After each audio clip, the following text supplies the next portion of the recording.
13 सितंबर 2023 भारत के इतिहास का काला दिन था। दोपहर होते ही एक ऐसी खबर आती है जिसको सुनकर सारा देश सदमे में डूब जाता है। एक बार फिर से पाकिस्तान ने अपनी गंदी हरकतों को अंजाम देने की कोशिश की है। अभी तक इस मुठभेड़ में 4 शहीद हो चुके हैं। तो चलिए दोस्तों, आज के इस वीडियो में अनंतनाग के मुठभेड़ और इससे जुड़े कुछ राजनीतिक मुद्दों पे गहराई से बात करते हैं।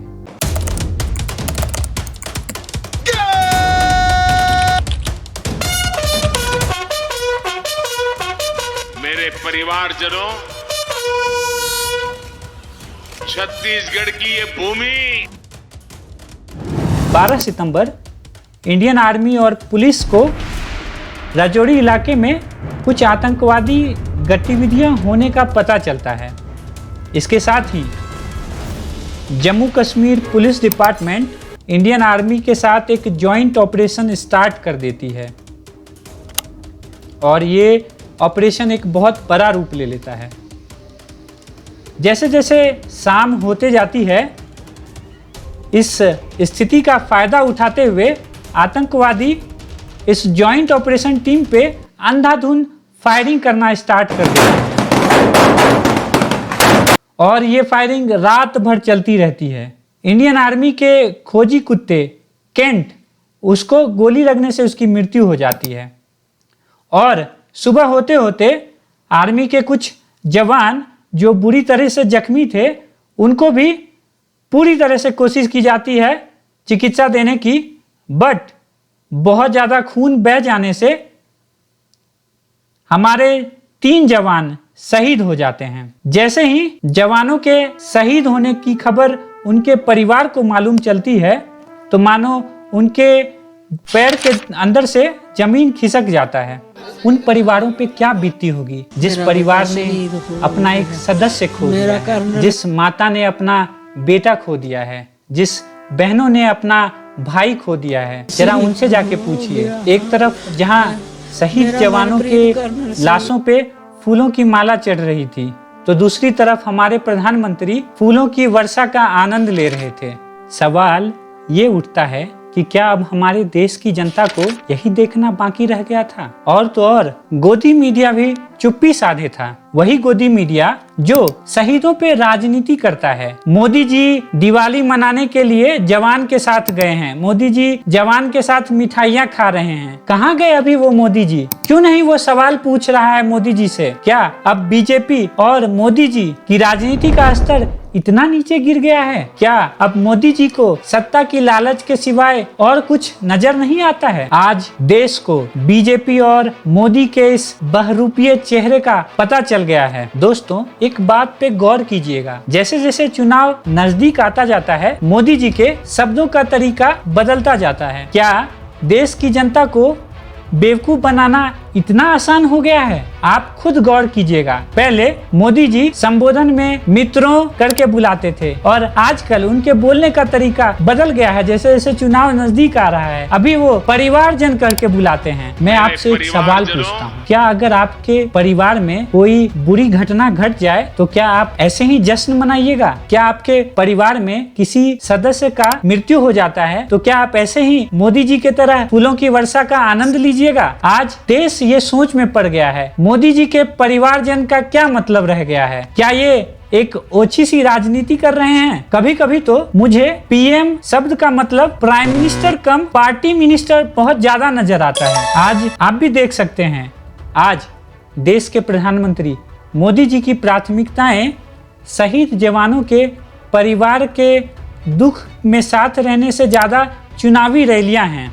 मोदी जी कहते हैं कि वो चाय वाले हैं, वो कभी छुट्टियां नहीं लेते हैं, लेकिन देश उनको देख रहा है कैसे वो कभी स्वागत समारोह में फूलों की वर्षा का आनंद लेते हैं, तो कभी सिर्फ चुनावी रैलियों में दौरे पे जाते हैं। अगली बार जब देश प्रधानमंत्री की ये बातें सुनेगा तो वो अपने आप को ठगा सा महसूस करेगा। G20 के पहले समारोह का आनंद लेना, G20 के समारोह में शामिल होना, ये तो प्राथमिकता है। और उसके बाद G20 का समारोह जब खत्म हो जाए तो उसको सेलिब्रेट करना, और जब ये खत्म हो जाए तो फिर चुनावी प्रचार में घूमना। एक रिपोर्ट के अनुसार G20 समिट में खर्च होने की राशि 4100 करोड़ रुपए है, जो इसरो के चंद्रयान 3 के सफलतापूर्वक लैंडिंग करने के लगभग 7 गुना ज़्यादा है। मैं आपसे एक सवाल करता हूँ। पीएम संबोधन में परिवारजन बुलाते हैं, मणिपुर जल रहा है, देश के जवान शहीद हो रहे हैं, परिवारों में मातम छाया हुआ है, तो क्या वो परिवारजन नहीं हैं? आज सारा देश मोदी जी के घटिया राजनीति को समझ गया है। कभी देश का नाम इंडिया से बदल के भारत करना। प्रधानमंत्री मोदी जी के पास सनातन धर्म पर बोलने के लिए बहुत टाइम है, पर देश में जो लोग मर रहे हैं, मणिपुर में क्या हो रहा है आज सबको पता है। देश सुरक्षित नहीं है, आतंकवादी भारत में घुस रहे हैं, जवान शहीद हो रहे हैं, और मोदी जी उस पर अपनी चुप्पी नहीं तोड़ते हैं। एक कहावत है, उतनी पांव पसारिए जितनी लंबी सौर। भारत एक ऐसा देश है जिसमें एवरेज इनकम के मामले में इसका रैंक 127 है आउट ऑफ 192 कंट्रीज़ में। तो मतलब जहाँ पे इतनी बेरोजगारी है, लाखों करोड़ों लोग बेरोजगार हैं। आप जो वीडियो देख रहे हैं, मुझे मालूम है कि आप में से कई लोगों के घर में इकोनॉमी अच्छी नहीं होगी, आप लोगों के परिवार के सदस्य उनका ले ऑफ हो गया होगा, और यहाँ पे देश में मोदी जी पैसे की इतनी बर्बादी कर रहे हैं। ये किसका पैसा है? ये आपका पैसा है। आज देश का हर गरीब से गरीब तबका भी टैक्स पे करता है। आप अगर कोई सामान खरीदने जाते हो तो उसके लिए भी आपको टैक्स देना पड़ता है। GST टैक्स की बात कर लो, अगर आप कुछ कमाते हो तो इनकम टैक्स की बात कर लो, कहीं ना कहीं से ये टैक्स जुड़ा रहता है। तो सरकार को ये पैसा खर्च करने के पहले सोचना चाहिए। मैं आपसे एक सवाल पूछना चाहता हूँ, क्या आज देश की राजनीति इतनी गिर गई है?